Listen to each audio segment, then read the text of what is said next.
conferencia de prensa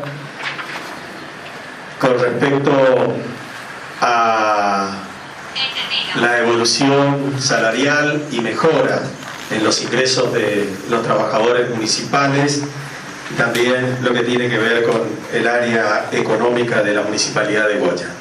Nos acompañan el señor Intendente Municipal, licenciado Ignacio Cela, el señor Secretario de Hacienda y Economía de la Municipalidad de Goya, contador Antonio Pablo Giuliani, y la señora Subsecretaria de Contabilidad y Presupuesto, Ludmila Vargas Viola.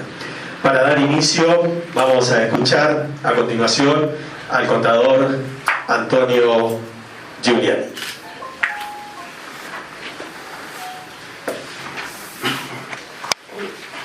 Hola. Para que la tecnología está prendida. Hola, buen día. Ustedes habrán podido advertir, como están vinculados a las comunicaciones, que la última semana el país vivió un momento de gravedad institucional muy pronunciado, que dejó a la mayoría de los argentinos perplejos ante la situación que se generaba, preocupados, todos estábamos preocupados, y resulta que la crisis institucional había venido a raíz de un problema salarial de la principal fuerza de seguridad de la Argentina, la Policía Bonaerense, que planteó un conflicto ante sus autoridades a raíz de la disconformidad con los montos salariales que tenían asignados.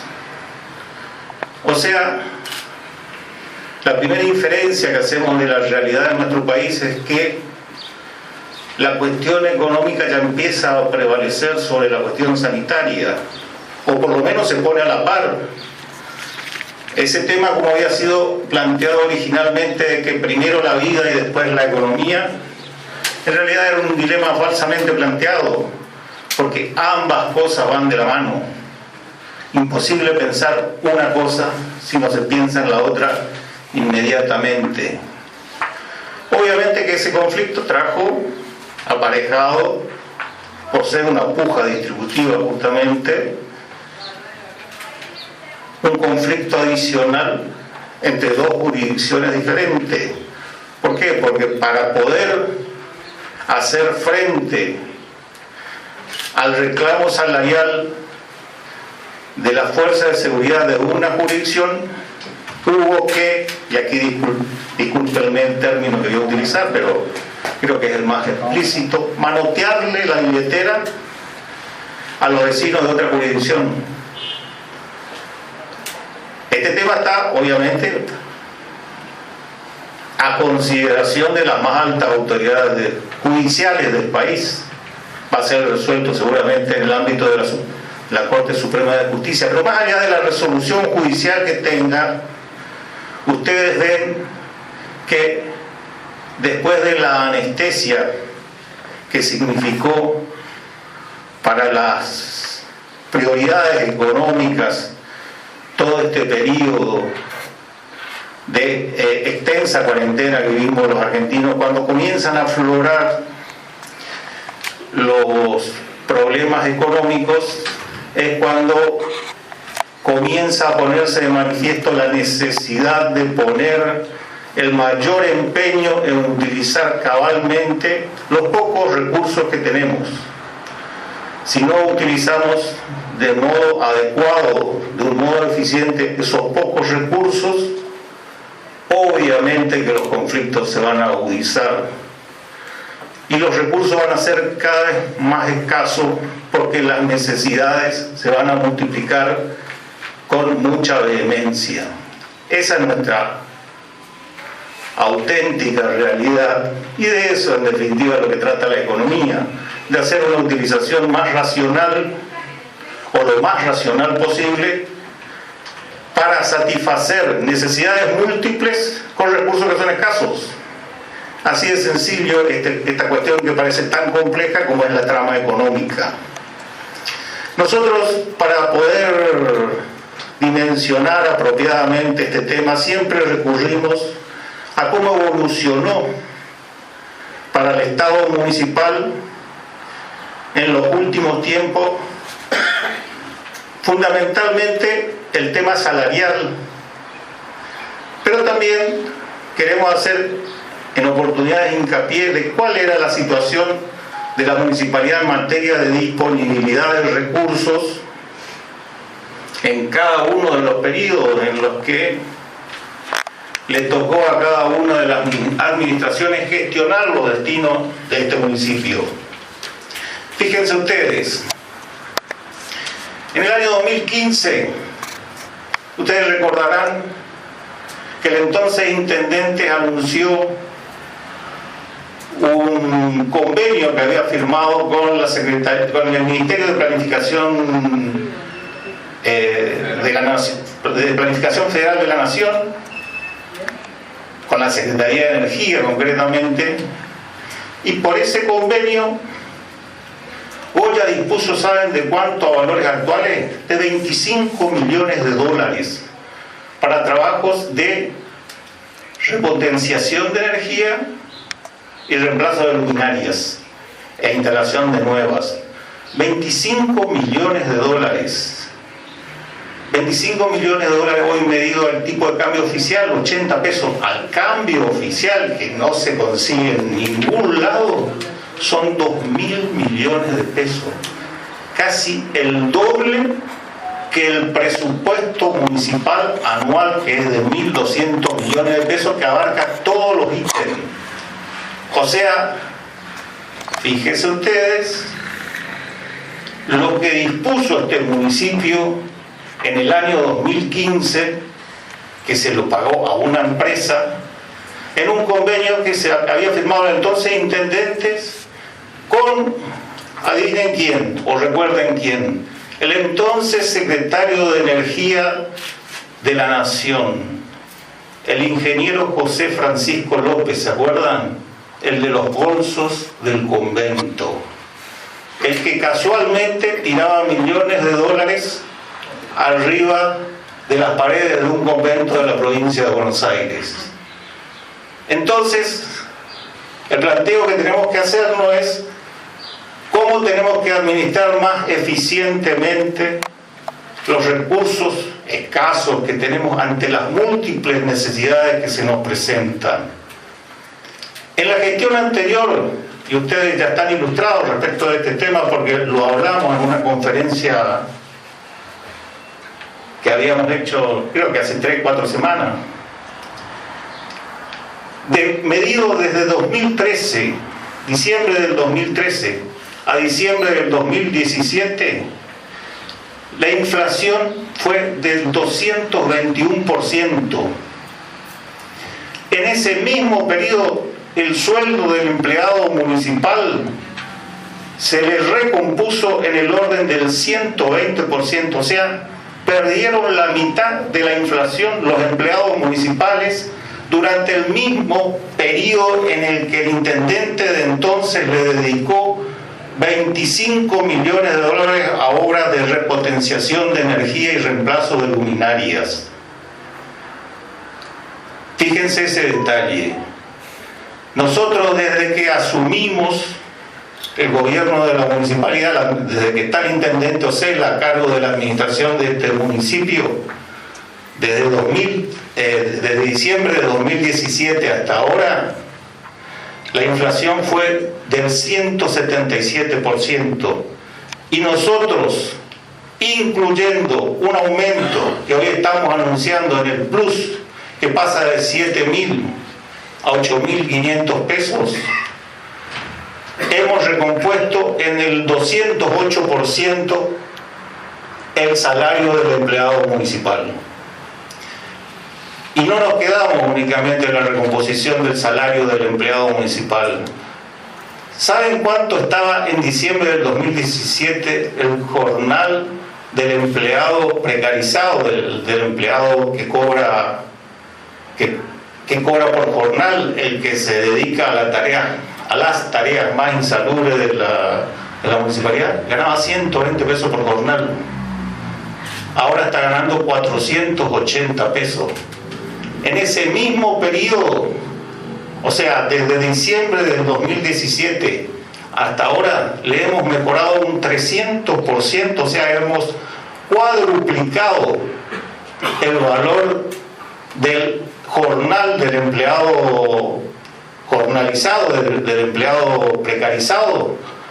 Y en ese mismo periodo, como ustedes saben, la inflación fue del 177%, o sea, le hemos hecho recuperar al empleado jornalizado, el sector justamente más vulnerable del personal con el que contamos, y además el que realiza las tareas que son más indispensables para el municipio, le hemos recuperado en esa magnitud el poder adquisitivo de sus ingresos.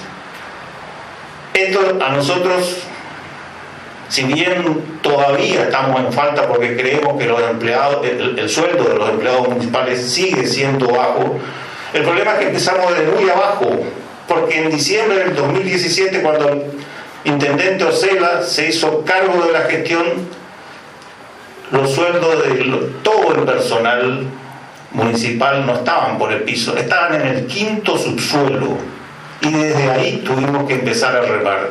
Esa es la realidad, y nosotros confiamos que en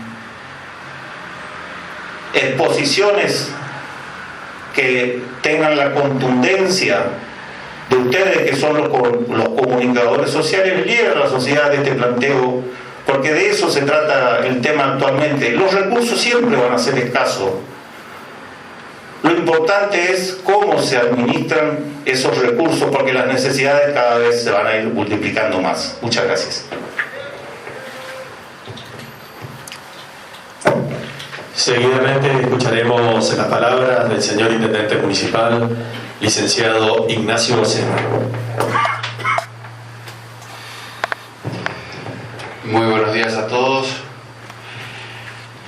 La idea en principio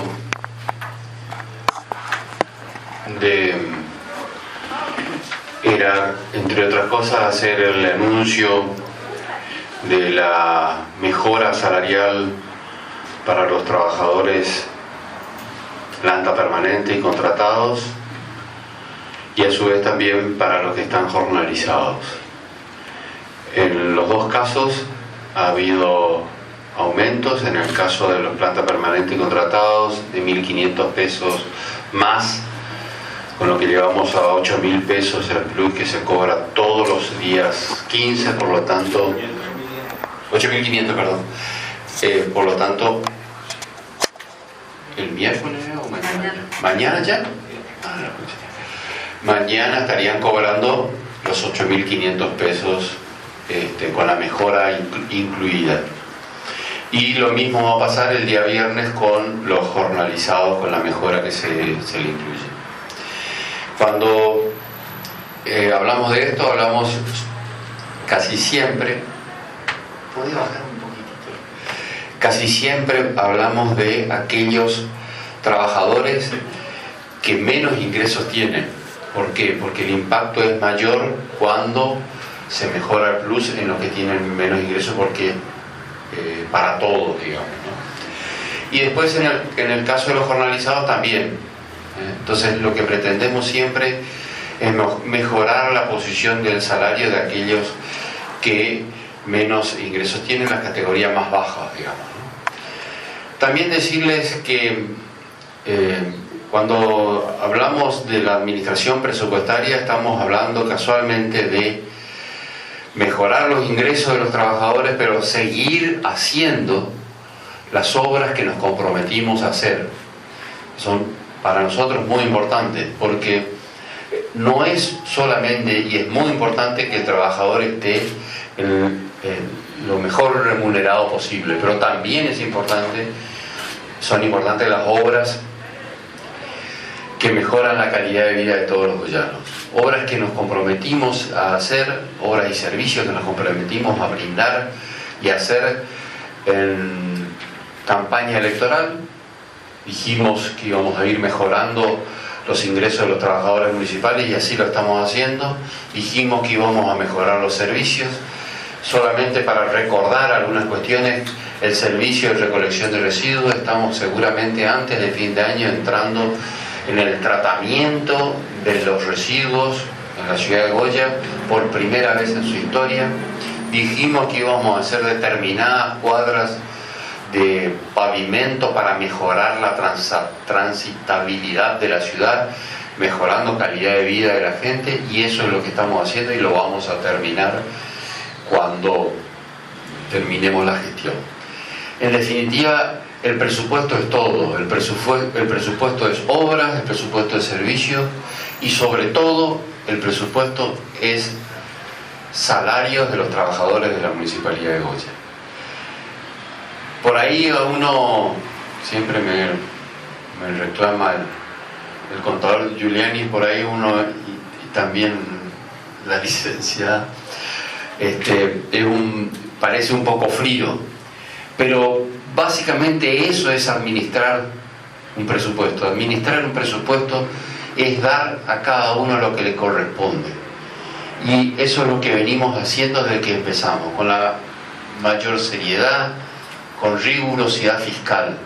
Si no hay fiscalidad, si no hay rigurosidad fiscal, no puede haber mejora en los ingresos, no puede haber mejora en los servicios y en las obras públicas que mejoran la calidad de vida de la gente. Eso es lo que venimos haciendo, eso es lo que vamos a seguir haciendo. Antes de fin de año seguramente vamos a tener nuevas propuestas de mejora de los ingresos de los trabajadores municipales. En la medida en que podemos hacerlo, lo hacemos. ¿Está? Este es el esquema de trabajo. Siempre entendiendo que la plata no es de los funcionarios, la plata es de los vecinos, y a nosotros lo único que nos han dado es la responsabilidad de administrarla correctamente. Y es lo que venimos haciendo. Así que queríamos anunciarle esto y decirles que vamos a seguir mejorando en la medida de las posibilidades de la municipalidad y por supuesto de los ingresos que tenemos de nuestros recursos propios y los que vienen de coparticipación. Gracias. ¿Preguntas? Patricia. Buenos días. Bueno, gracias por la invitación, pero me parece bárbaro el aumento para todos, pero lo que también queremos saber es cómo vamos a seguir en relación a la fase 3, si volvemos, si no volvemos. Ese es el tema crucial, además de lo otro que parece fantástico, ¿no? Pero estamos todos expectantes, la ciudadanía toda, si continuamos en fase 3. A las 12 habla el señor gobernador. Sí. Nosotros por supuesto pretendemos mejorar pasar nuevamente a fase 5, pero es una decisión que salió por decreto, el pase a fase 3, conversado por supuesto, y el gobernador seguramente hará los anuncios del caso. Hoy no estamos teniendo circulación viral, hoy está controlada las 4 personas que están en este momento haciendo la cuarentena, están absolutamente controladas, no están en muy buen estado de salud, así que calculamos que volveremos si es que tenemos el anuncio del gobernador, que estamos esperando, nada más que eso, estamos esperando eso. Por eso no nos adelantamos a los hechos. ¿Y por qué el cambio de modalidad de comunicar? ¿Por qué lo hace el gobernador ahora y no como antes que ustedes lo...? No, nosotros la única vez que bajamos fue por una situación de emergencia inmediata. Teníamos que parar en ese momento para poder hacer todos los hisopados, investigación, absolutamente todo lo que se tiene que hacer en ese momento. Es más, si llegásemos a tener contagios, seguramente será una decisión conversada, pero no esperando una formalidad, un decreto, digamos, ¿no? Cuando uno mejora la situación, puede esperar 1 hora y media. Sí. Entiendo la pregunta de Patricia, que a todos nos inquieta esta situación. Y ahora vuelvo a la hipótesis del contador, porque Patricia ponía la parte de salud sobre la economía, el contador puso la economía sobre la salud. Vamos a equipararlo. Sí, vamos a equipararlo. La conferencia anterior, contador, usted planteaba la importancia del incremento de los recursos propios comparado con los recursos o los ingresos que llegaban por coparticipación federal.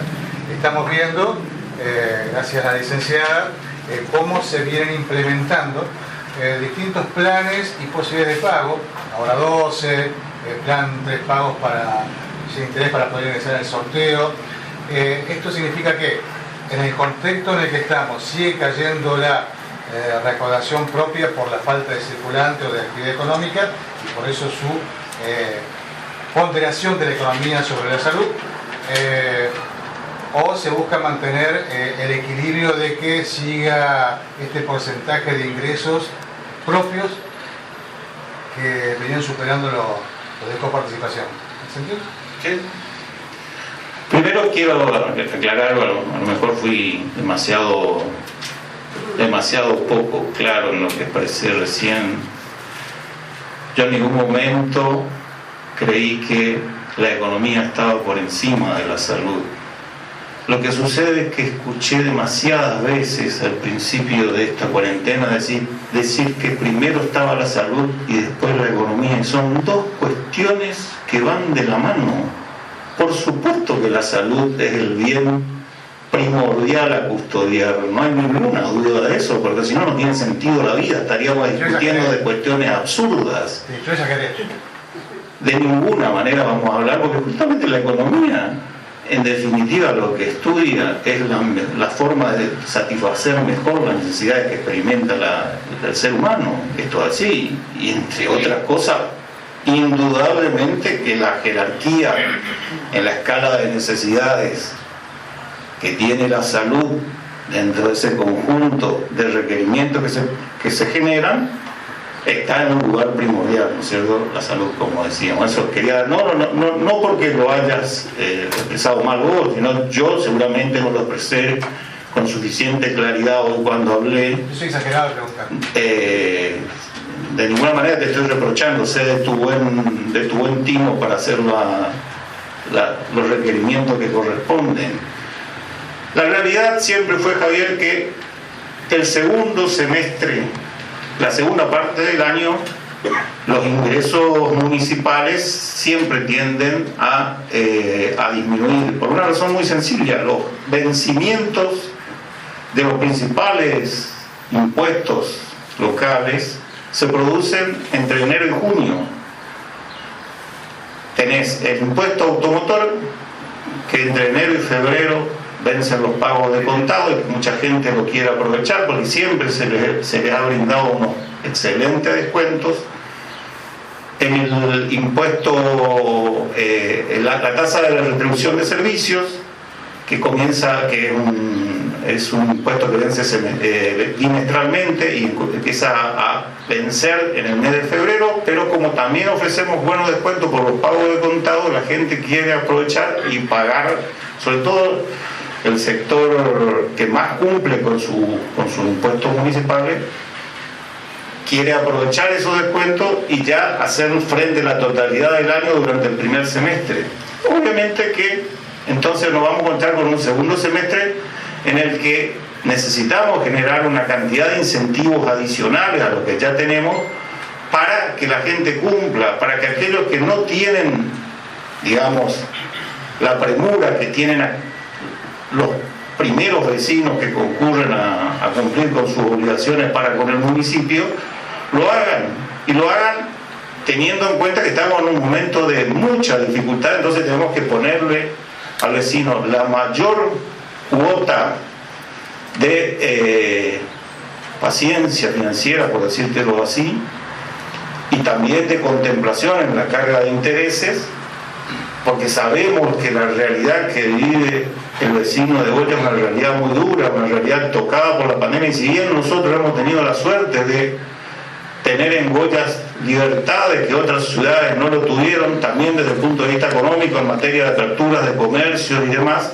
Sabemos también de la enorme dependencia de la economía boliviana del sector público, que está muy condicionado por la limitación que existe a nivel nacional.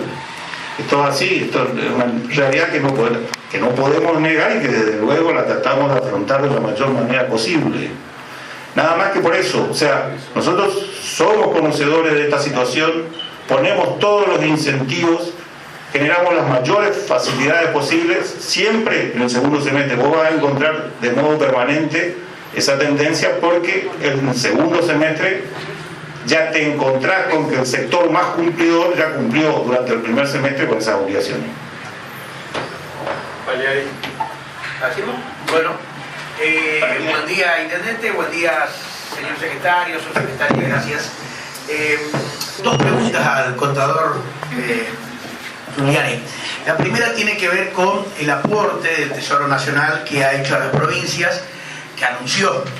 La pregunta es si llegó el tercer aporte. Goya recibió un primer aporte de 11 millones y pico, después otros 11 millones en dos cuotas de 5 y pico cada una.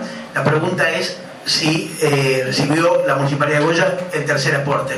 Y la segunda es, obviamente, en este raconto del año, de la economía que se refirió al contador, Argentina tuvo un parate muy fuerte, casi, bueno, histórico, en el mes de abril y hasta mayo.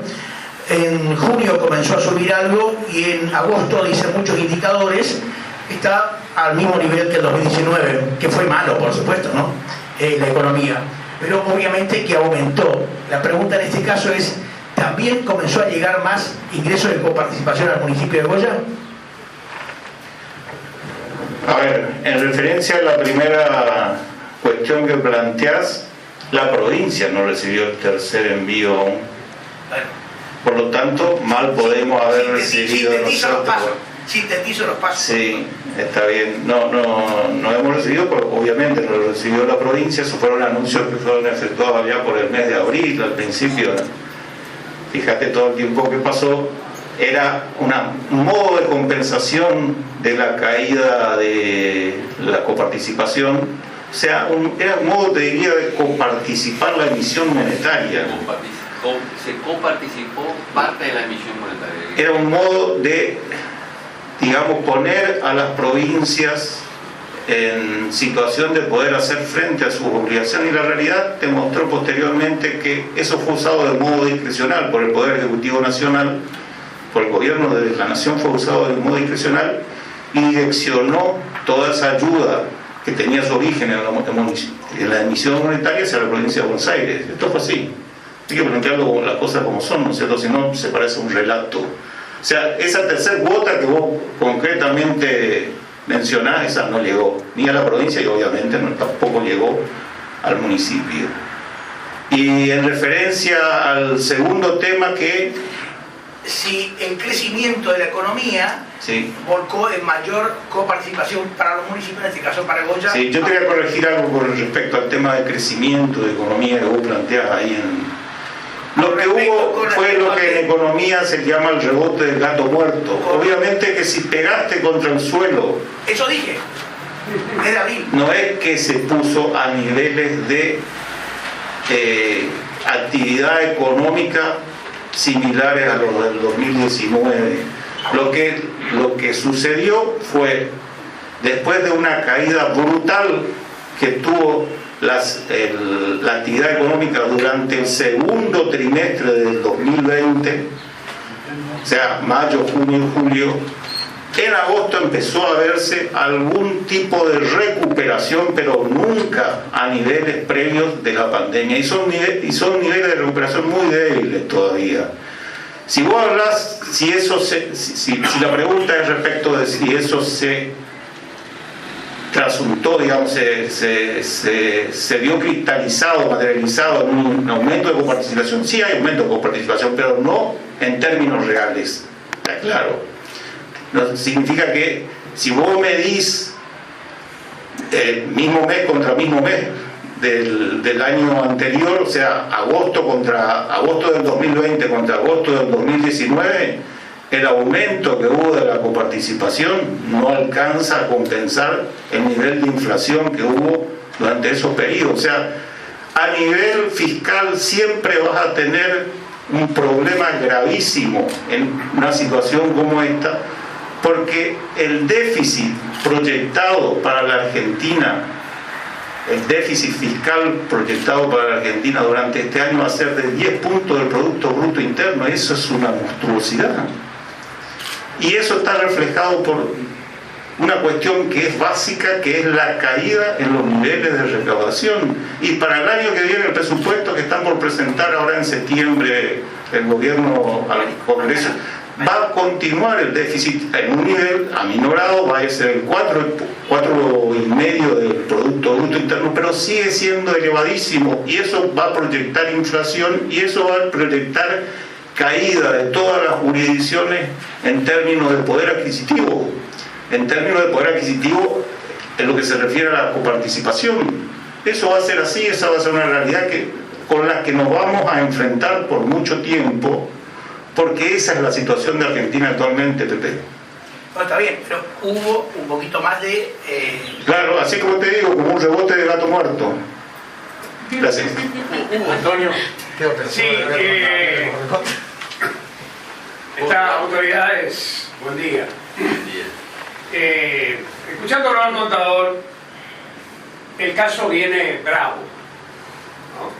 Y los que no sabemos de ecuaciones matemáticas contables, la explicación es que hay que ajustarse el cinturón y tratar de pagar, aunque sean cuotas, lo que tiene que ver con el erario municipal, ¿no es cierto? Para ponerse al día. Y no separo, como usted bien dijo, la salud de la economía. Y viendo el informe que nos mandó Alejandro a todos los periodistas, gracias, el informe del coronavirus, veo que estamos rodeados.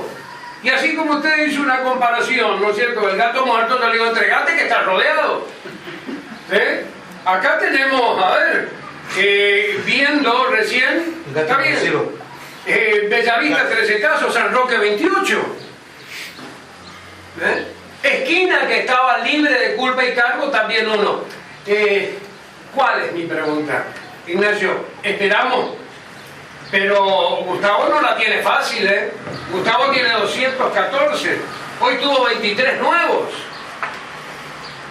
Entonces Corrientes siempre estuvo, a ver, bajo un halo, bajo el manto de la Itatí, como dicen los chamameceros, ¿no? Pero eso que lleva a que allá se cierra. Aquí estamos restringidos a medias, ¿no? Todavía se puede andar, gracias a Dios que acá el pueblo se dio cuenta y a las 8 de la noche no queda ni el gato en la calle. Ni el gato muerto. Ni el gato muerto en la calle, o sea, no hay rebote, contador, a esa hora. No hay rebote. El gato inclusivo. Entonces, a ver, nosotros, ¿qué nos toca? Miren, perdón. Hoy a las 7:30 de la mañana estuvimos con el doctor Emilio Martínez y con la directora de Industria, con María Paz Lampugnani, en una empresa que hace logística y distribución en la ciudad y en la región, hablando con los choferes, hablando con la gente, con los repartidores de esa empresa, y lo estamos haciendo durante toda la semana, haciendo prevención, porque nosotros no podemos parar la economía y tenemos que explicarle sobre la importancia que tiene hoy por hoy, por ejemplo, la prevención en el transporte, en la logística, la importancia que tiene en la economía, pero a su vez también en la salud, cosa que antes no ocurría, en la salud de la gente. Porque imagínense que de la empresa que tuvimos, alrededor de 20 operarios salen a toda la región a hacer distribución y ese tipo de cuestiones, y esa es una de las posibilidades de contagio y de nueva entrada del virus que tenemos. Entonces tenemos que hacer prevención, tenemos que explicarle a la gente, tenemos que ir personalmente si es necesario explicarle a la gente para poder mantener los niveles de trabajo en la ciudad con índices de salud razonables que nos permitan trabajar. Ese es el trabajo que tenemos que hacer. Nosotros no estamos convencidos de que tenemos que ir abriendo de manera, siempre la economía, de manera responsable, prudente. La gente los trabajadores tienen que entender que estamos frente a una situación muy difícil, muy compleja, donde tenemos que ser responsables, estar atentos permanentemente. Son recomendaciones que se hacen, que pasan por ejemplo, un distribuidor de un producto determinado anda siempre con un avirome para que le firme. Bueno, pasa hasta por esos detalles. El detalle del avirome, cuando vos se la das a una persona en una zona infestada, que el avirome vuelva y se higienice o se le ponga alcohol en gel, ese tipo de cuestiones mínimas parecen. Por supuesto, olvidarse de tomar mate cuando uno llega a una oficina, a un negocio, en una localidad vecina que tenga problemas, olvidarse de tomar mate con quien tomó mate toda la vida o durante muchísimos años, digamos.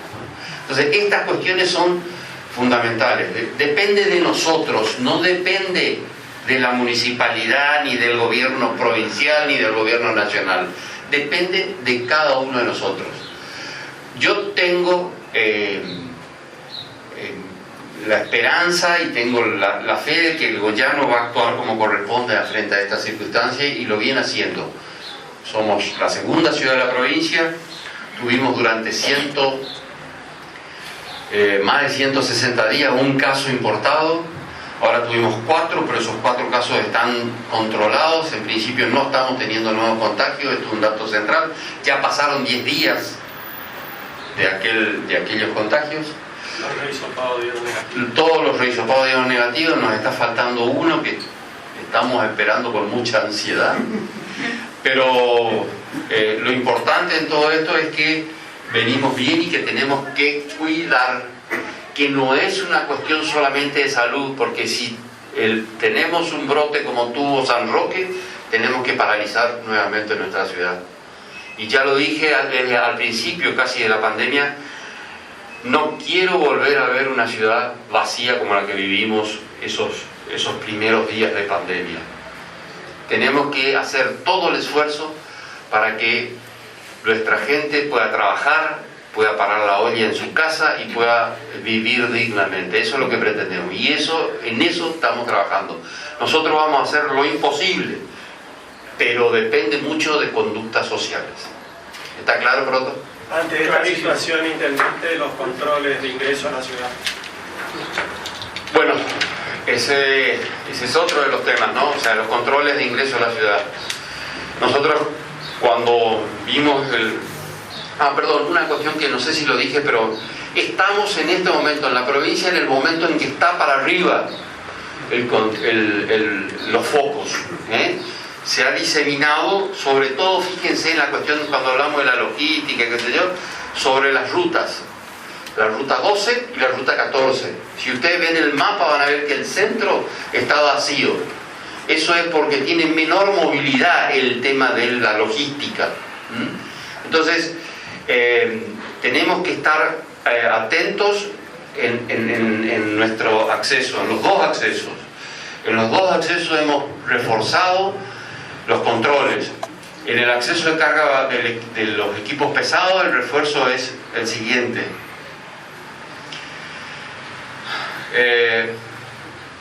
Cada camión que entra, que viene a descargar mercadería, es acompañado por una moto, un vehículo o alguien para controlar que ese camión haga, o el personal haga las cosas que corresponden.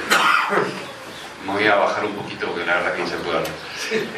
Que haga las cosas que corresponden. Entonces hay una moto de tránsito, de un agente de una empresa de seguridad también que nos está dando una mano en esta cuestión. El auto mío, cuando no alcanza, el auto mío, el auto de la municipalidad, del intendente, va a ese lugar a hacer ese trabajo. El trabajo del seguimiento de todos los camiones que entran, para que el camionero, si se baja, no tome mate con algo llano. No es porque no querramos ofrecerle un mate, sino porque pretendemos que el goyano no se contagie si es que viene contagiado, porque quizás ni siquiera el mismo camionero lo sepa. Entonces, ese trabajo estamos haciendo, y lo estamos haciendo también con los camioneros goyanos. Con los camioneros goyanos estamos haciendo esta capacitación, no podemos generar, como esa propuesta, un albergue para los camioneros. A ver, no es que no lo quiera hacer, pero no se puede generar un albergue para los camioneros goyanos, porque si no el camionero goyano no va a ver a su familia, y lo que va a hacer finalmente el camionero goyano es incumplir. Entonces prefiero confiar en la voluntad del camionero goyano, que va a respetar normas básicas y que va a estar atento, y va a estar atento que su familia se movilice lo menos posible, antes que el camionero goyano tenga que estar en un hotel recluido los 2 días que está en Goya, porque seguramente lo van a visitar sus hijos, lo va a visitar la mujer, y ahí la cosa va a ser a escondidas, si se quiere. Eso por un lado. Entonces estamos trabajando con los camioneros, estamos yendo a los lugares donde están los camioneros a darle esta pequeña charla explicándole la importancia que tienen ellos, pero la importancia que tienen en su cuidado de la salud de ellos, de la familia y de los goyanos. Respecto al tema del ingreso de los vehículos livianos, también se está haciendo un control permanente. Ustedes saben, yo suelo ir al campo los fines de semana. Ayer entré a Goya, como uno anda con esta cosa así, la policía que estaba, una señorita que estaba ahí, muy amablemente me dijo: su documento, señor. No ocurre con todos, quiero decirlo, pero sí hay un control respecto de la documentación y a su vez la declaración jurada de la gente que viene de las zonas más infectadas de la provincia.